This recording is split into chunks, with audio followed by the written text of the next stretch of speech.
местамі яны вельмі тыповыя для гарадзіж, і гэта нейкі такі часам маркер для археолага, каб вызначыць нейкую мясціну менавіта як гарадзішча. Калі мы прыходзім у нейкую вёску, пытаемся у мясцовых, што яны ведаюць пра тое, што вакол вёскі адбываецца, то звычайна чуем некалькі легенд. Ці у ваколіцах вёскі ёсць нейкі урочышча з назвай гарадзішча, гарадок, гарадзец, горад, ці нешта яшчэ, першы маркер. Потым гэта мясцовасць можа называцца царкавішча, ці дварэц, двор, дворышча.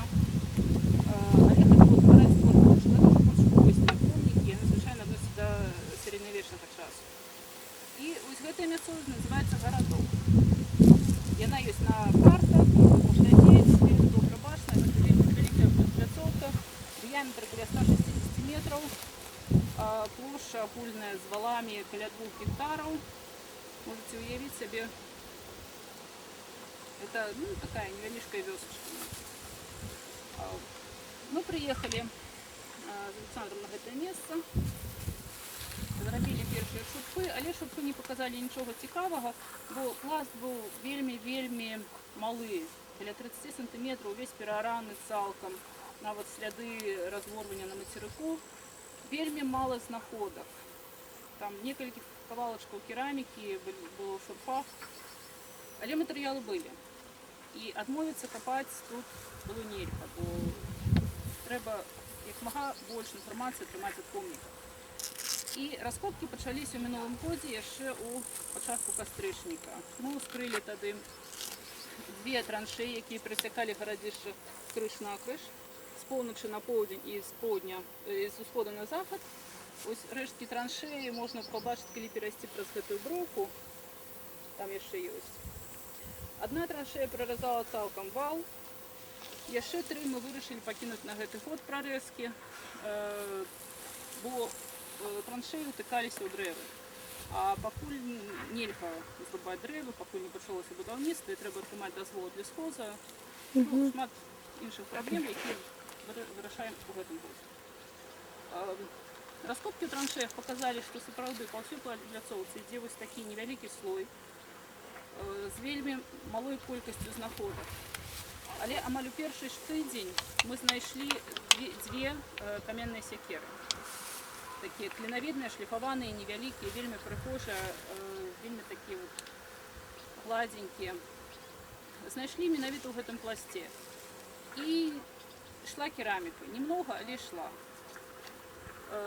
Мы засяродзіліся, потому што культурны клас пераараны засяродзіліся на вывучэнні аб'ектаў мацерыковых.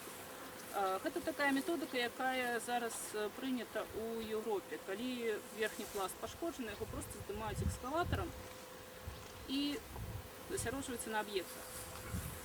Я праходзіла стажыроўку ў Францыі, я бачыла гэту методыку на ўласныя вочы, працавала на такіх раскопках, і таму вось раскопкі даверылі мне, як чалавеку, які трохі ў гэтым разбіраецца. Сама я займаюся жалезным векам Беларусі, але паўночнай Беларусі, цэнтральнай. І поўдзень для мяне быў цікавы тым, што гэтая тэрыторыя больш, чым поўнач, падлягала нейкім набегам і наведванням гасцей поўдня. На поўдні Беларусі знаходзяць скіфскія рэчы.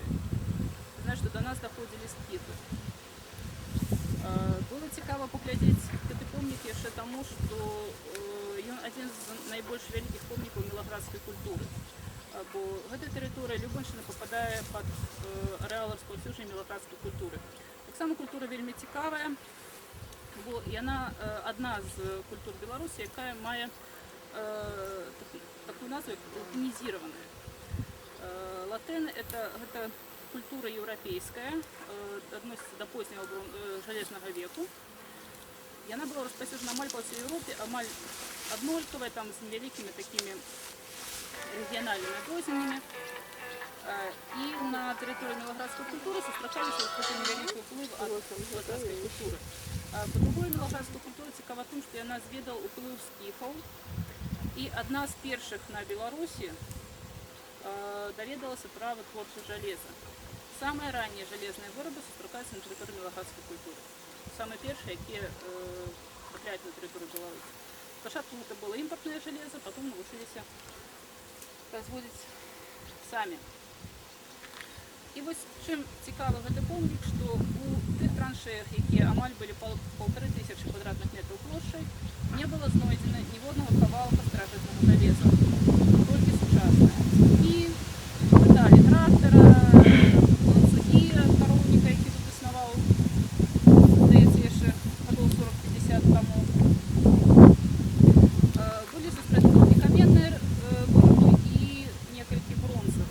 З бронзових вельми цікаво було бронзова шпилька такої специфічної форми, яка зустрічається переважно на території України і датується періодом 2800-1700. Це початок першого тисячоліття до нової ери. Тобто, можна було сказати, що у цей період сільники цього городища ще не ведали железо. Хоча перші железні вироби датуються якраз на цей період не було. Так само ось в этой транше показали, что кількість об'єктів материкових надзвичай висока. У кожній траншеї було біля сотні об'єктів самих різних. Траншеї, ямки, слухові ямки, господарчі ями.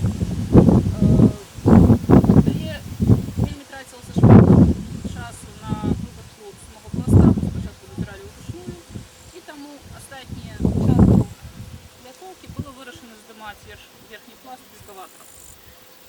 Что гэта дало? По-перше, великая площадь одразу доступна до вылучэння. Калі б археологи даследовали гэта гарадзішча звычайнымі методамі, напэўна, яго бы закінули год на другі-трэці.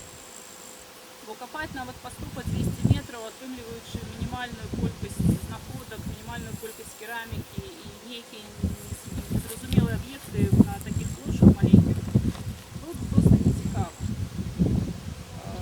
Бо тыя ж паўночныя гарадзішчы на маленькай плошчы даюць велізарную колькасць матэрыялу. Нават суседнія гарадзішчы каля вёскі Сарачы, якую даследаваў Міхал Іванович Лашанкоў, яно таксама дало вельмі шмат матэрыялу, вельмі цікавага матэрыялу.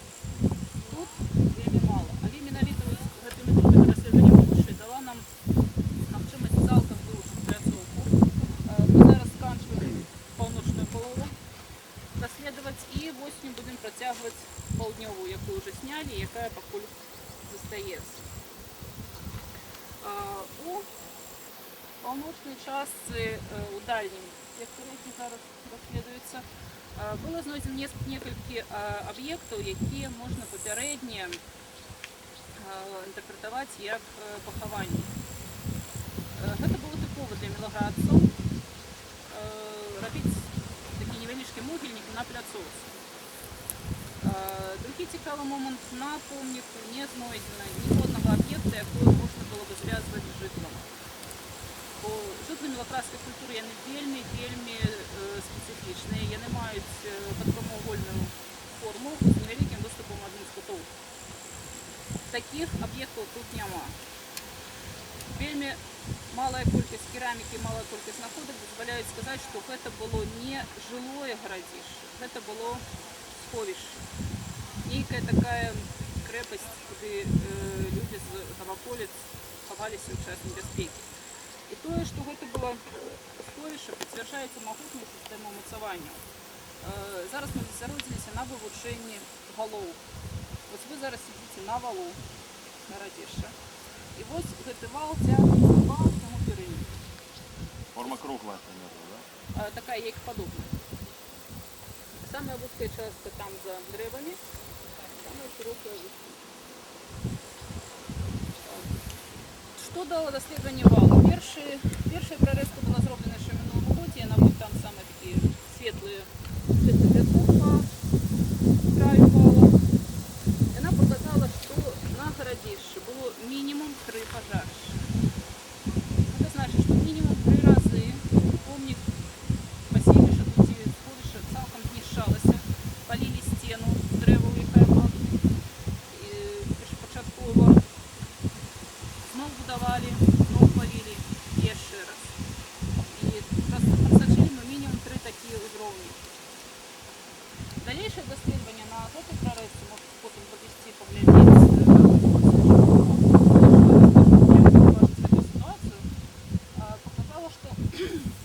Першапачаткова увогуле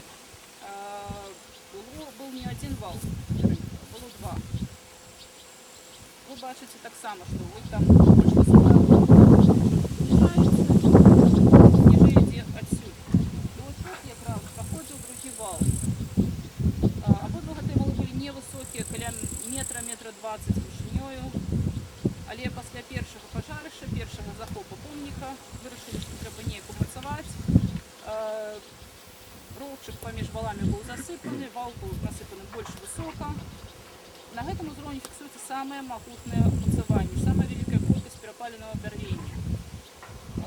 Тут быў сплош, каб на шырыню 1,5-2 метра і на таўшыню да полуметра было сплош перапаленае дрэва.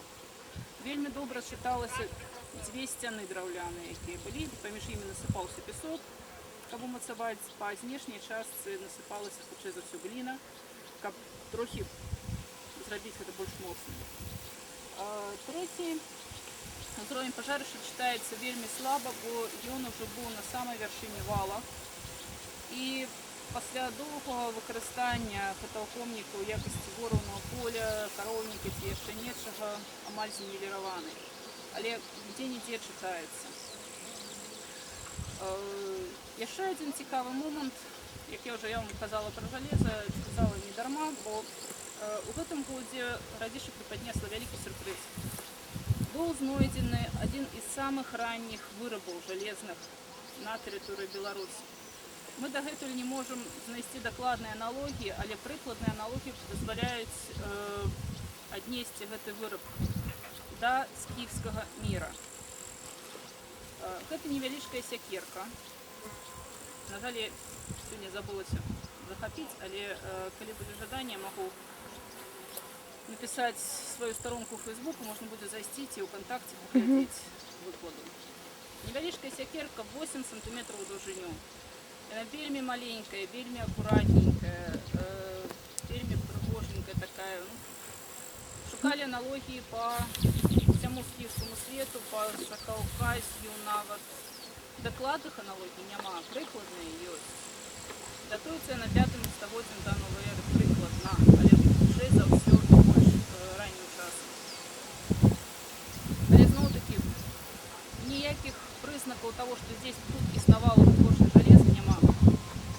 Дагэтуль мы скрылі амаль усю пляцоўку, не знайшлі нічога, ні жалезнага жужалю, ні нейкіх прыладаў. Так што хутчэй за ўсё гэтая сякерка была прывазная. Яшчэ адзін выраб жалеза, гэта хутчэй за ўсё кавалак нажа з гарбатай спінкай. Ён тыповы для мілаградскай культуры, ён тут адзінкавы, мог быць прынесены к кімсьці з іншага помніка, які тут існуюць некалькі побач. Ёсць каля Запорожжа, ёсць каля Сарачэй і яшчэ адно гарадзішча з пралётам. Уявіць, што людзі там жылі ў радыусе ніжэй 5-7 кіламетраў ад гэтага месца.